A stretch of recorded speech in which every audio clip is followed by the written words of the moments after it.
Adrian sat in silence, his fork moving slowly through the untouched food on his plate. The restaurant around him was filled with soft music and polite laughter, but none of it reached him. His sharp suit, perfect posture, and expressionless face made people look at him with curiosity, then quickly turn away. He was not the kind of man you approached. Cold, distant, powerful, those were the words people used for him. He didn't mind. In fact, he preferred it that way. Outside, the night was cold and wet. Inside, the warm lights of the restaurant touched everything gently, but Adrian remained untouched. He looked at his wristwatch, sighed, and reached for the bill. Another dinner alone.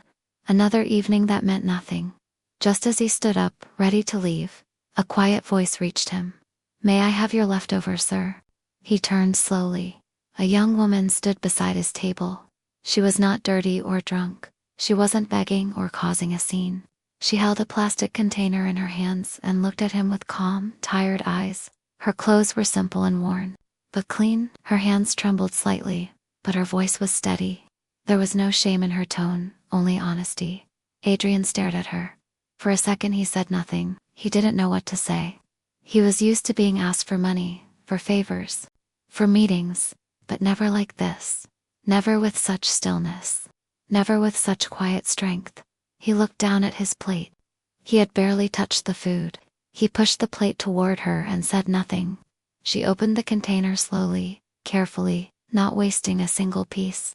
When she was done, she closed the lid, looked up at him again, and gave him a small nod.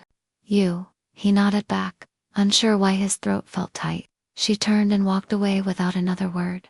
Adrian stood frozen for a few seconds. Then he walked out into the night. The cold air hit his face, but it did nothing to clear his thoughts. All he could see were her eyes. They were not pleading, they were not afraid. They were something else. They were real. That night, Adrian couldn't sleep. His mind kept returning to the girl, to her voice, to the way she had asked, to the quiet strength she carried.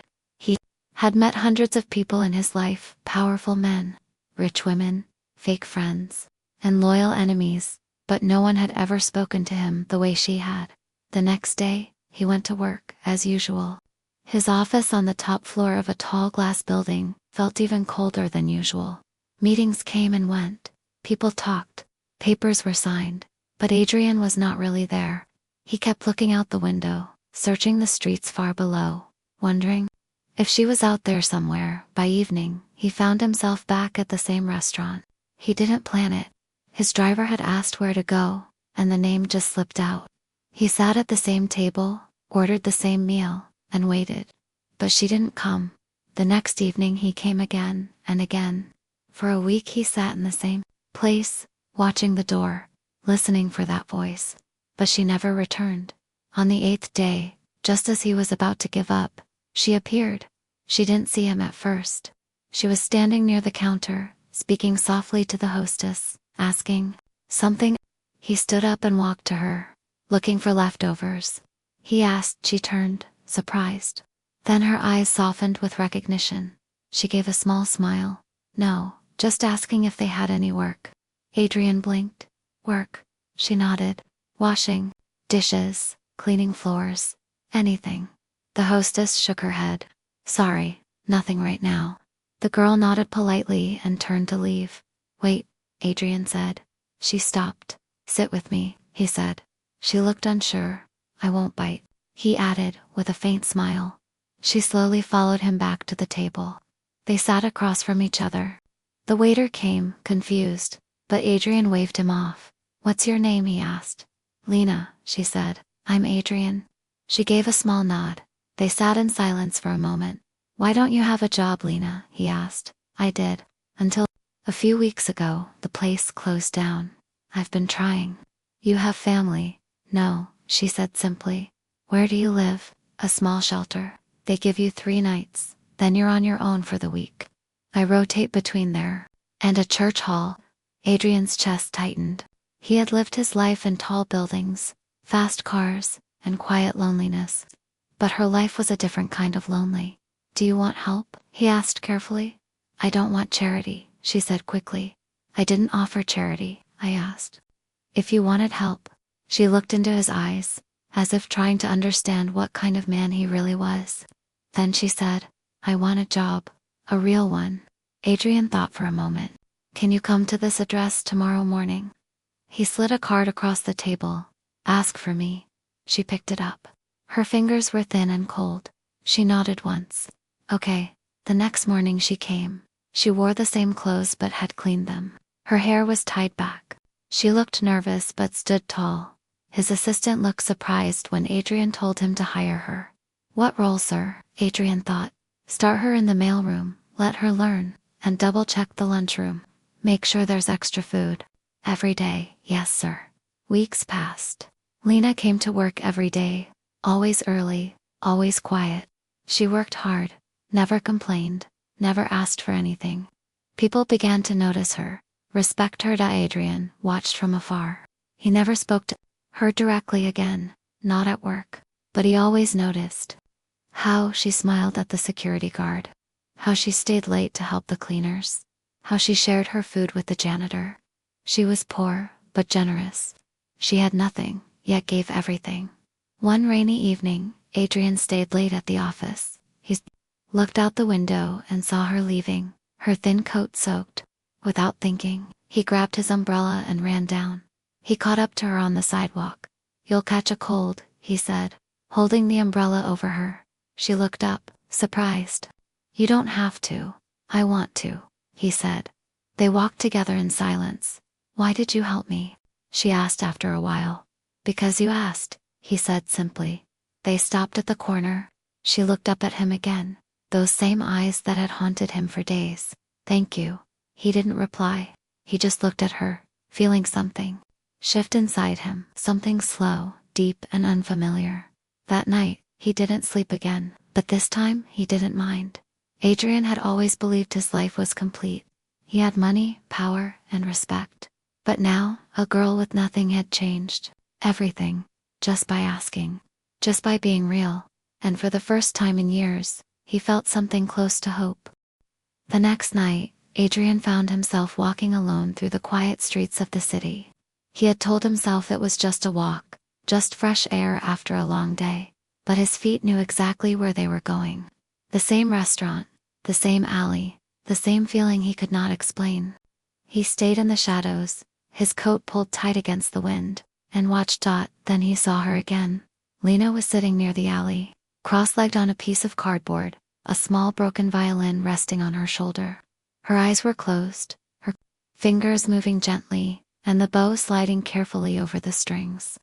The violin was old and cracked, but the sound that came from it was soft, haunting, and beautiful.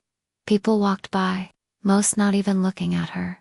A few glanced, then moved on. No one stopped, no one listened, but Adrian did. He stood still, hidden by the darkness, and listened as if the music were meant only for him. It wasn't perfect, but it carried something pure, something real. It reached inside him and touched a place he had long forgotten. Beside her, wrapped in a blanket, sat a little boy. He looked about 7 or 8, with messy dark hair and a pale face. His smile was small but full of warmth, and he watched Lena play with the kind of wonder only a child could have. Adrian noticed the way the boy leaned against her, tired but safe, and the way Lena gently nudged him with her shoulder now and then, as if to remind him she was there. Adrian couldn't move. He didn't know why, but something about the sight of them sitting there in the cold, sharing music and silence, made his chest ache. When Lena finished the song, she lowered the violin and looked down at the boy. "Okay, Noah. Time to go." The boy nodded sleepily, rubbing his eyes. Lena helped him up and wrapped the blanket tighter around him. She tucked the violin carefully into a worn cloth bag and slung it over her shoulder. Together, they walked away slowly. Adrian followed them, keeping his distance. He wasn't sure why, but he needed to know more. He had spent his life walking away from people. Tonight, he could not walk away from her. They walked for several blocks, turning into quieter streets, then finally down a narrow path behind a row of shops. There, behind an old abandoned bookstore, they stopped. The back door was broken, barely hanging on its hinges. Lena pushed it open gently, and the two of them slipped inside. Adrian waited, then stepped closer. He peeked through the broken window. Inside, the place was dusty and dark, filled with broken shelves and forgotten books. In the far corner, Lena had made a small space. A blanket on the floor, a few boxes, a small flashlight, a plastic bag with some food. That was their home. He saw her help the boy out of his coat and make him lie down. She gave him a piece of bread, then played a soft tune on the violin to help him sleep. Adrian watched as the boy smiled and closed his eyes. He stepped back into the darkness and leaned against the cold wall. He didn't understand what he was feeling. He didn't know why this mattered so much, but it did. The next day Adrian sat at his desk, distracted. Numbers and reports floated past him, but none of them made sense. All he could think about was the girl with the violin and the boy in the blanket. He closed his laptop and stood up. "Cancel my meetings," he told his assistant. "But sir, I said cancel them." He left the office and went straight to a small music shop he remembered from years ago. The owner, an old man with kind eyes, still recognized him. "I need a violin," Adrian said. "A gift?" the man asked. "Yes," Adrian said after a pause. "A very important one." The man smiled and showed him several instruments. Adrian picked one with a soft sound and beautiful finish. Not the most expensive, but full of character. He also bought new strings, a bow, and a small case. Later that evening Adrian returned to the alley. Lena wasn't there yet. He waited, watching the empty spot where she had played the night before. Finally, he saw her walking down the street, holding Noah's hand. She looked tired, her steps slower than usual, as she sat up. Adrian stepped forward from the shadows and placed the violin case near her feet. She looked up, startled. Her eyes widened when she saw it. "I thought you could use a better one," Adrian said softly. She stared at him, unsure what to say. "I saw you last night. You played beautifully." "I didn't know you were there," she whispered. "I didn't mean to scare you." Lena opened the case slowly. Her hands trembled as she touched the new instrument. She looked up at him with tears in her eyes. "Why are you doing this?" "Because someone should," Adrian said. Noah stepped forward. "Is it really for us?" Adrian smiled. "Yes, little man. It's yours too." Noah grinned and looked at Lena. "Can you play something?" Lena nodded and lifted the new violin. She tested the strings, adjusted the bow, and began to play. The sound was smooth and clear, like a stream running through quiet woods. People started to slow down. A few stopped. A small crowd gathered. Coins fell into the bowl beside her. Adrian stood back and watched. When she finished, the people clapped softly. Someone handed Noah a cookie. Lena looked happier than he had ever seen her. Her smile was real. Her eyes were bright. After everyone left, Lena walked up to Adrian. "You've done more than I can repay. You don't need to repay anything." "I feel like I do." He looked at her seriously. "Then promise me one thing. If you ever need help again, you'll ask." She nodded slowly. He pulled out a card and handed it to her. "This has my number. Use it if you ever feel alone." That night, Adrian didn't return home immediately. He sat on a bench nearby, looking up at the stars. He thought about how strange life was. A week ago, he didn't know her name. Now her smile meant more to him than all the meetings and deals in the world. In his heart, something had changed. He was no longer just a man in a suit with a cold face. He was someone who cared. Someone who listened to music in the dark and followed it all the way to a broken bookstore. For the first time in years, he felt alive. And all because of a girl with a violin and a little boy who smiled through pain. Adrian stood at the edge of his garden, watching the late morning sun filter through the trees. His estate stretched quietly behind him, elegant, perfect, and painfully empty. The tall stone walls surrounded everything, keeping people out, keeping memories in. It had been that way for years. He didn't let anyone close, not since her.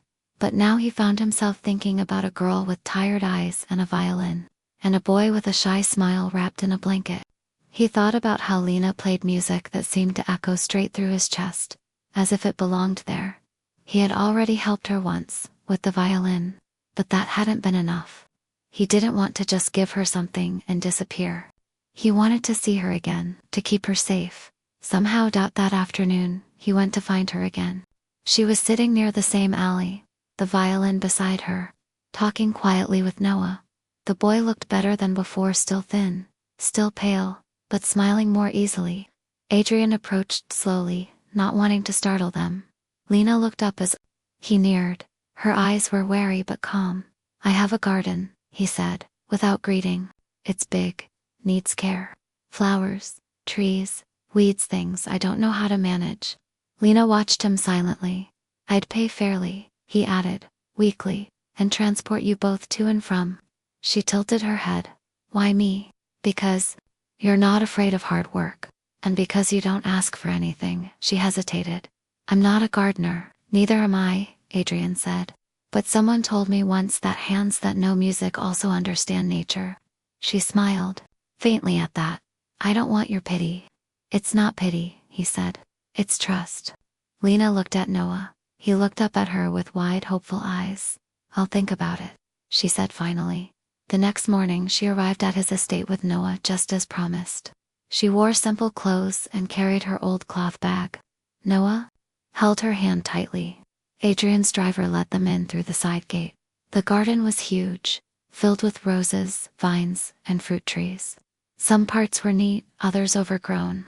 Adrian showed her the tools in the shed, told her she could come and go as she pleased, and then left her alone.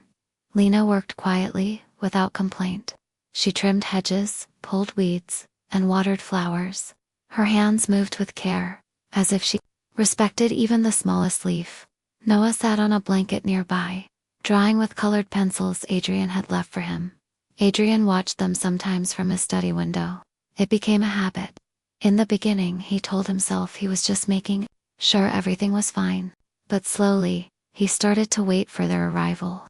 He noticed the way Lena tied her hair up before starting. The way she hummed softly when the wind moved through the trees. The way she always checked on Noah first, even before she picked up a tool one afternoon. As she took a break under the oak tree, Adrian walked down from the house with 2 glasses of lemonade.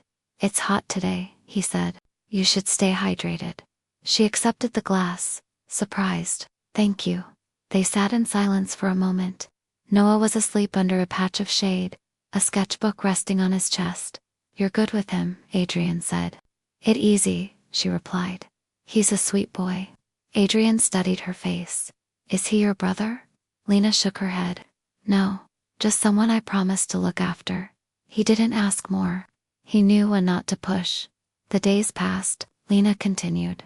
Coming every morning. The garden slowly transformed. Flowers bloomed brighter. Trees looked healthier. Even the birds seemed to sing louder. Adrian started spending more time outside, sometimes pretending to read, sometimes just sitting nearby. One evening, as the sun dipped low and the garden glowed gold, Adrian found himself talking, really talking. "I used to have someone to," he said softly. Her name was Elise. Lena looked up, her hands pausing in the soil. "She was everything," Adrian continued. "Smart, kind, a little wild. She made me laugh. I didn't think I could ever love someone like that. But I did." He stared into the distance. "We were going to get married. I had a business trip, nothing unusual, just a quick 2 days. She begged me not to go. Said she had a bad feeling. I told her not to be silly. And then," he stopped. "There was a storm. Her car went off the road. She didn't survive." Lena was silent, watching him gently. "I never forgave myself," Adrian said. "She was alone, scared, probably. And I wasn't there." "You didn't know," Lena said quietly. "You couldn't have known. I still left." Silence fell between them again. The breeze picked up, rustling the leaves. "You talk about her with love," Lena said. "That means something." Adrian looked at her. "What about you? Have you ever lost someone?" She didn't answer at first. Then she said, "I used to play music for someone who could walk. Then they couldn't, and I kept playing anyway." Adrian didn't understand the full meaning, but he didn't ask for more. "Is that person still around?" he asked. "Not in the way they were," she said simply. He didn't press. Her voice told him enough. There was pain behind it, deep and personal. That from then on, their bond grew, slowly, quietly. Adrian began to wait for her. He started helping in the garden, awkwardly at first, but Lena didn't laugh. She showed him how to trim vines without killing them, how to loosen soil without hurting the roots. Noah, too, became part of the estate's rhythm. He explored corners of the garden, drew pictures of animals, and sometimes tried to chase butterflies.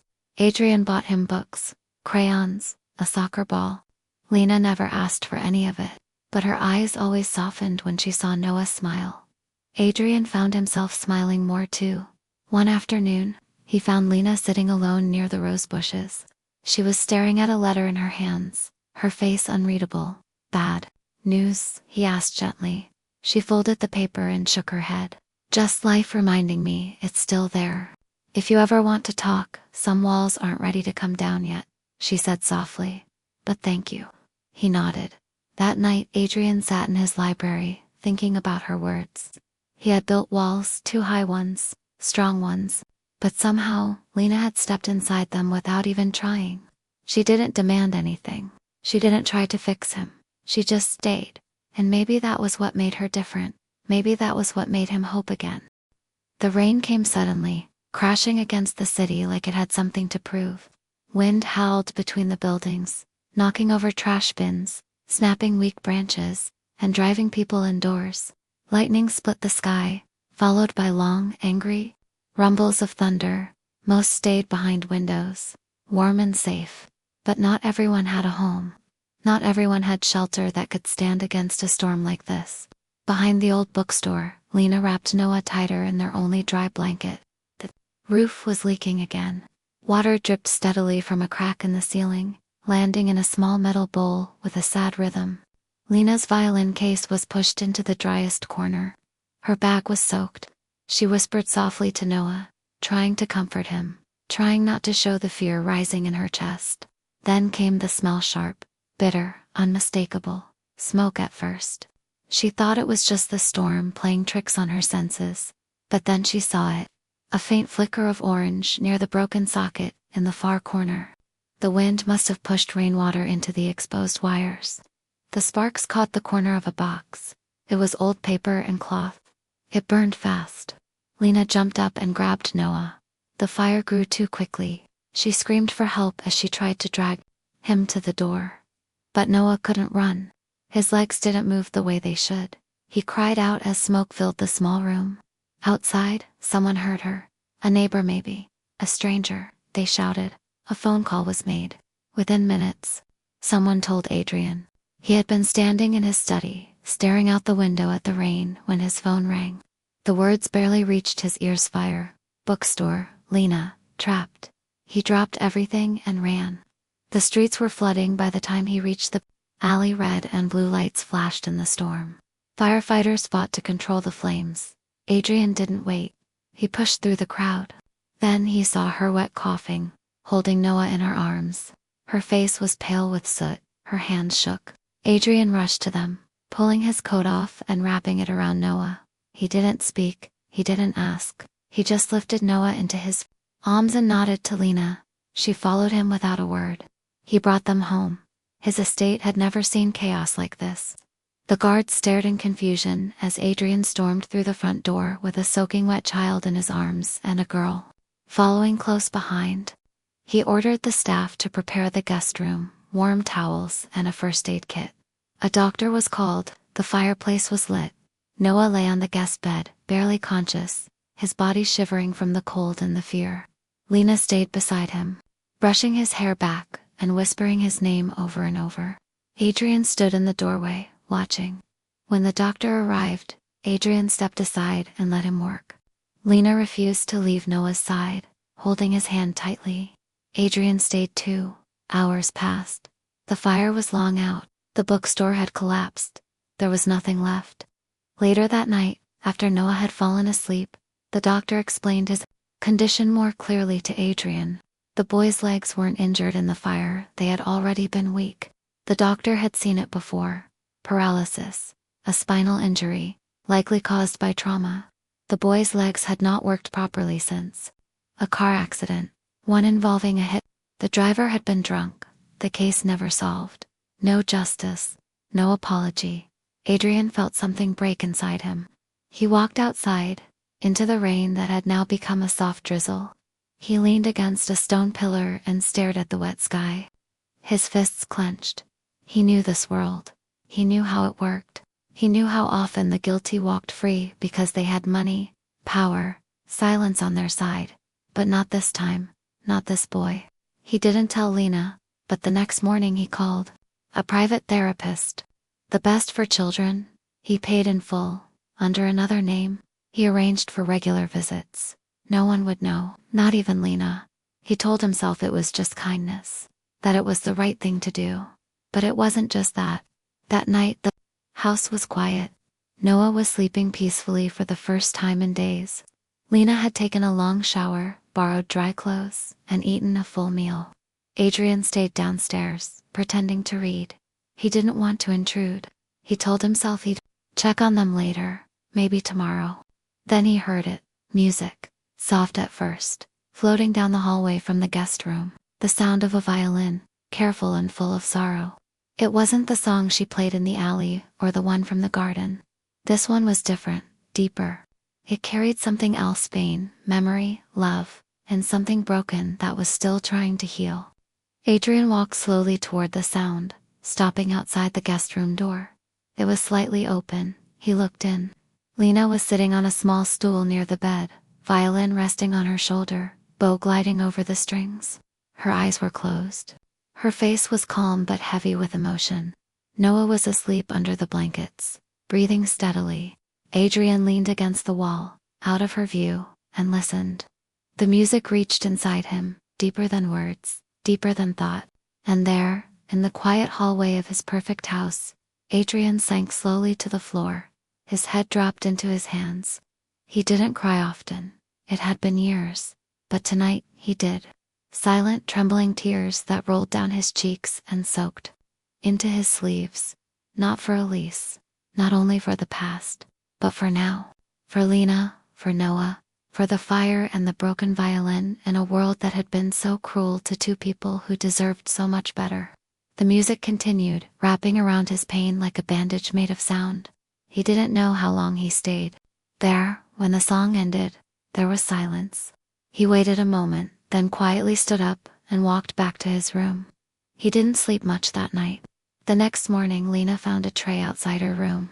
It had fresh fruit toast, a note that simply said, "Thank you." She smiled faintly and carried it inside.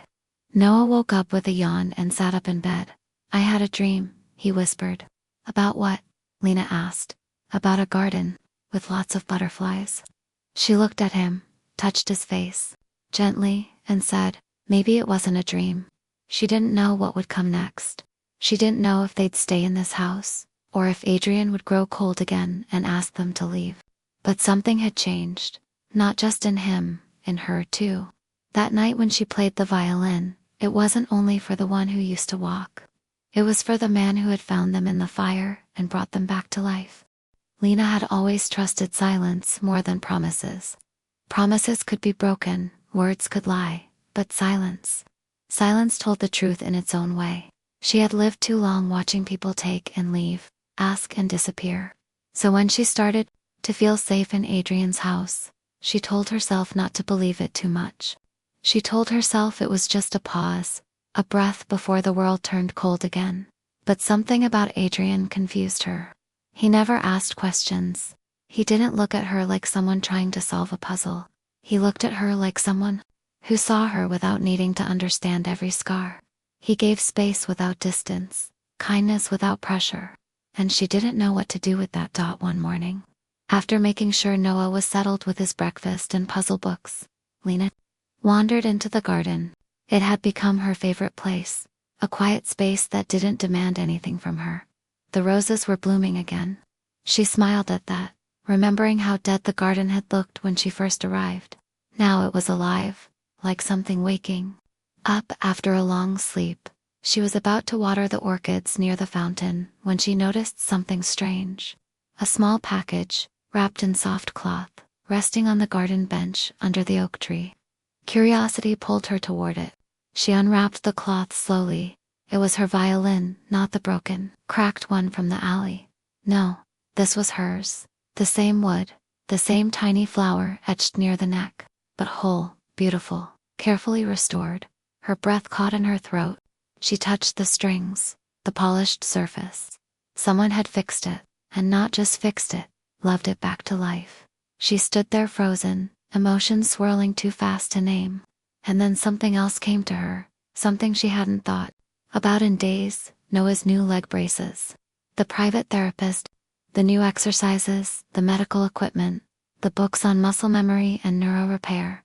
She hadn't asked questions. She had been too busy surviving. But now it hit her like a wave.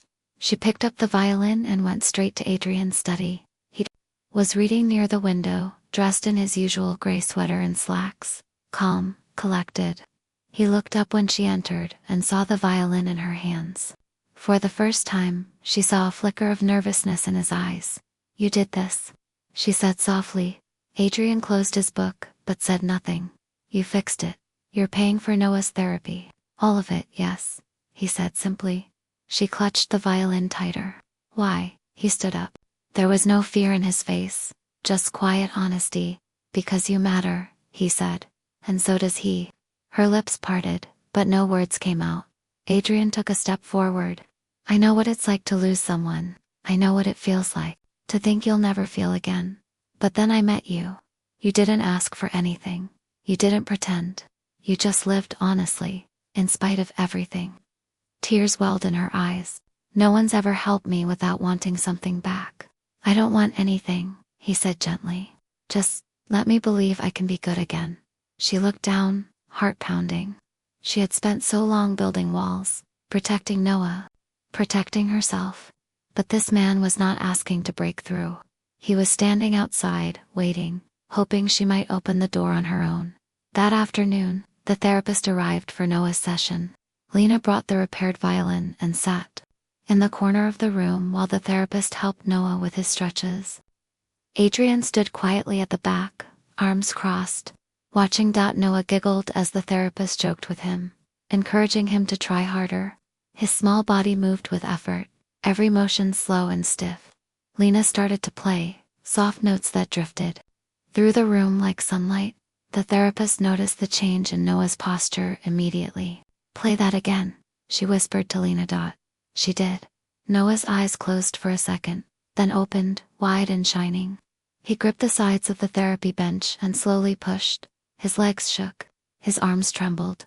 The room went silent except for the sound of music and shallow breathing. And then it happened. He stood, just for a second, just long enough for Lena to gasp and drop the bow. The therapist caught him as his knees gave out, helping him sit down again. But her eyes were wide. Astonished, Adrian stepped forward. "Stunned. Was that?" "Yes," the therapist said, still amazed. "That was real. But he's never." "I know," she said. "Medically, we hoped for this. But it's early, it's faster than expected. I've never seen it happen like this." "What made the difference?" Adrian asked. She looked at Lena's stability. "Love music. That violin," she said, nodding, "probably did more in 10 minutes than weeks of exercises." Lena sat on the floor, holding Noah in her arms, rocking him gently. He was smiling, proud, and sleepy, all at once. Adrian stood there, not moving, as the truth sank into his heart. He had seen many things in life: deals, failures, losses, victories. But nothing had ever felt like this. Nothing had ever cracked him open the way this moment did. He looked at Lena. Her eyes were full of tears, but not the kind he had seen before. These were different, softer, lighter. And then she looked at him. He saw it, clear as sunlight: her eyes, her smile, the miracle. It wasn't just about Noah, it was everything.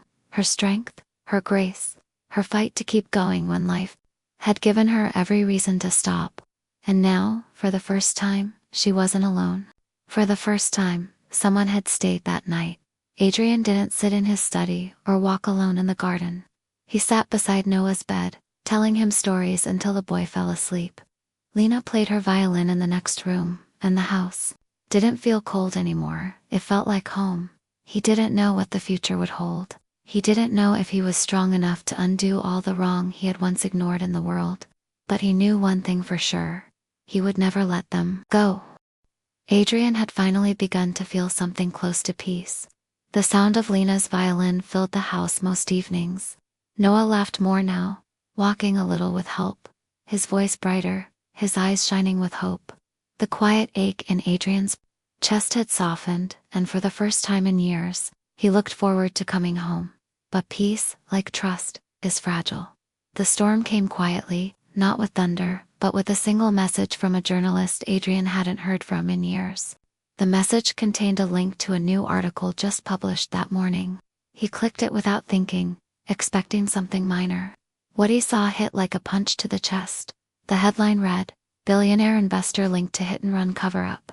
Underneath was a photo of Adrian, sharp in a suit, walking out of a building he hadn't stepped into in over a year. The article detailed how the firm he once funded, Coldridge Motors, had been involved in several unethical cover-ups, including a hit-and-run incident involving a company executive. The article named no driver, no exact victim, but the date matched, the neighborhood matched, the pattern matched. Adrian's heart dropped. The journalist had dug into shareholder records. Adrian hadn't touched those shares in months, but legally, his name was still tied to the company during the time of the incident.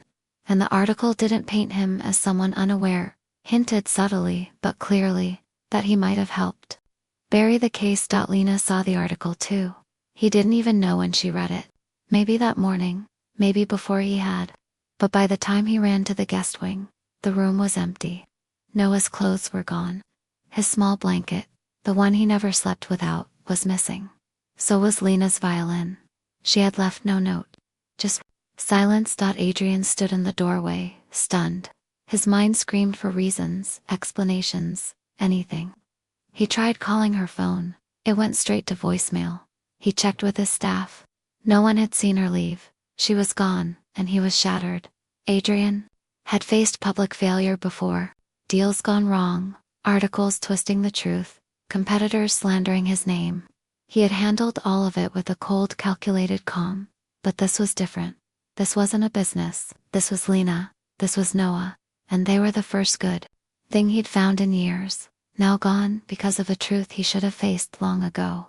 He couldn't sit still. Couldn't breathe in the silence they left behind. He tore through every room. Not to find them, he knew they wouldn't be there, but because the stillness burned too much. He ended up in his office, where he pulled out every file, every document, every connection to Coldridge Motors. And he destroyed them, but it wasn't enough. The next morning, he stood in front of a boardroom full of executives, and announced he was selling all his shares in Coldridge. No legal tricks, no hush deals. He demanded a full investigation, public and transparent. When they tried to quiet him, he spoke louder. He gave names, dates, papers, everything he had access to. He called the press. He told the truth. Then he took the payout and donated nearly all of it to an organization that fought for justice, for families hurt by corporate crimes. It made headlines. It shocked people. But he didn't care. He didn't want money. He wanted Lena back. Days passed. Then a week. Then 2. No word, no message, no sign. Each morning he woke up hoping. Each night he fell asleep with her name in his thoughts. He started searching, not through the internet, not through people he barely trusted, but through someone he had once admired deeply, Mr. Whitmore, his old mentor. The man who had taught him everything about business, power, and what it meant to lead. A man who had retired quietly after his own regrets grew louder than his successes. Adrian found him at a quiet cottage by the lake. The kind of place where time seemed to move slower. Whitmore opened the door, older now, but still sharp at you. "Look like a man who's lost something more than money," he said. "I have," Adrian said. "And I don't know how to get it back." They sat by the fireplace, drinking tea. Adrian told him everything. Lena, Noah, the article, the company, the fire, the violin. The moment Noah stood for the first time, he confessed every detail, every fear. He told him how he used to think redemption was a word for fairy tales. But now he believed it might still be possible if, not for him, then for someone he could become. "I want to be someone worthy of her eyes," he said finally, staring at the flames. "I don't want to be the man I was when she found me." Whitmore didn't speak right away. He stirred his tea slowly, then looked at Adrian with something close to pride. Then you've already begun, he said. She saw something in you and you're fighting to become it. That means something. But what if she never comes back? Adrian asked. Then you keep becoming that man anyway, Whitmore said. Because she made you see who you could be. And that's a gift you don't waste. Adrian stayed a few more hours, listening, asking, remembering the lessons he had once learned but never truly understood. When he left the cottage, something inside him felt steadier. He was still lost, but no longer directionless. Meanwhile, far away from the estate, Lena watched the same news Adrian had helped break. She saw his face on the screen, not as the silent, distant billionaire, but as a man willing to lose everything to make things right. She had taken Noah to a small coastal town, one where no one knew them. A woman in a church had offered them a room in exchange for helping with garden work. It wasn't much, but it was safe, quiet. Noah was improving. Slowly, he still asked about Adrian. Sometimes Lena always said he was busy. She didn't know what to believe at first. The article had terrified her. She thought she was finally safe, that she had found someone different. But when she saw Adrian on the press conference stage, admitting everything, giving up everything, she realized he had changed. Or maybe, deep down, that was who he had always wanted to be. She remembered the way he listened, the way he cried the first time she played in his house, the way he sat beside Noah and read silly stories until the boy fell asleep. She missed him, but fear still lingered. Not fear of him, fear of hope, fear of believing again, only to lose it. That evening, as the sun dipped behind the sea, Noah sat on the front steps of the chapel and looked up at her. Will he come? He asked. Lena knelt beside him. I don't know. Do you want him to? She paused, then nodded. Yes. Then maybe he will. Children had a way of saying the simplest truths. Back at the estate, Adrian sat at his desk with an envelope in his hand. Inside was a photo Noah, standing with one hand on a cane, smiling, with the sea behind him. There was no return address. No note, just the photo. But that was enough. He stood up, grabbed his coat, and walked out the door. He wasn't sure how far the road would take him. But he would follow it, as far as it led, until he found her again. Because miracles don't always come with signs. Sometimes they begin with a question whispered to the wind. Am I worthy of being loved? And if the answer is yes, you fight to never forget it. The city had changed in the months since Lena disappeared, just like she had.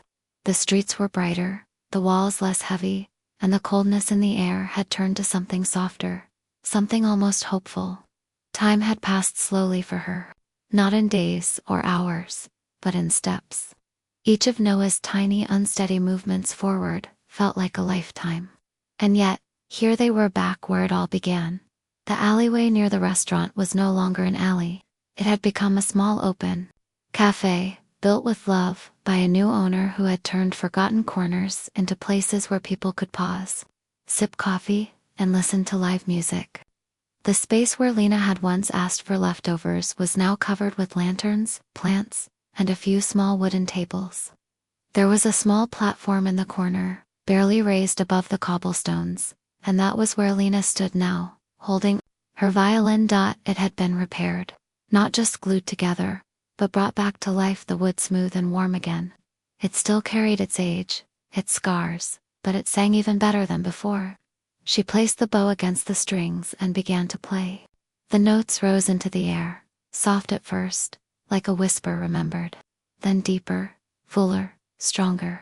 The sound danced between the chairs, the flowers, the people sipping their drinks. Beside her stood Noah. He wasn't holding her hand this time. He wasn't in a blanket, or in pain, or afraid. He stood straight, shaky but proud. He had walked all the way from the chapel steps to this cafe today, his little legs wobbling but steady. His eyes sparkled like the day he first heard her play in the old bookstore. And as she played, he clapped to the rhythm, smiled at strangers, and sometimes even laughed a sound that felt like sunlight. People stopped to listen. Some knew her, remembered her from the days before the fire, before the silence. Others were new, enchanted by the girl with the old violin, and the boy who moved like a miracle. And one man sat alone on a bench, the same bench he had come early, before the music started. He sat with his hands clasped in front of him, a quiet expression. On his face, he wore no suit, no watch, nothing polished or cold, just a simple shirt, worn jeans, and the kind of shoes that had seen long walks. His face had changed too. Still strong, still sharp, but softer. The hard lines that once guarded him had eased, as if grief had finally let go of his shoulders. His eyes were not full of power or distance, but something else now. Something tender. Lena saw him the moment she looked up. Her bow froze midair. Her heart skipped the same beat it had the night she first met him. Only now it didn't skip out of fear or confusion. It skipped because something in her recognized him, not as the man he had been, but as the man he had become. Adrian stood. Slowly, almost unsure. He didn't rush toward her. He simply walked across the space, past the cafe tables, until he stood at the edge of the small platform. He looked at her, not like a man who wanted to fix something, but like someone who had already been broken and rebuilt. He took a breath, then knelt, not in the center, not grandly, not for show. He knelt like someone asking to be seen again. I didn't come here to take anything from you, he said quietly. I don't have promises or grand gestures, just me. Lena blinked back tears. Her hand trembled slightly. Where it held the bow. I'm not asking for anything, he added. Except maybe, to stand near you while you make the world beautiful. Noah looked between them, then up at Lena. Is he staying, Mama? Lena's voice caught in her throat. She looked at Adrian, really looked. The man who had sat alone in silence. The man who had cried listening to her music. The man who had saved them from fire, who had paid for therapy without ever asking for thanks. Who had walked away from power because he chose truth instead. The man who had looked into her eyes and seen more than pain.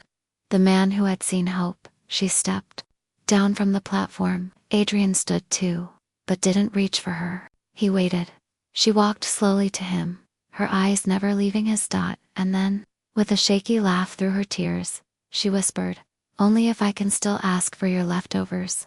He exhaled, a sound full of relief and joy. You can have everything, he said.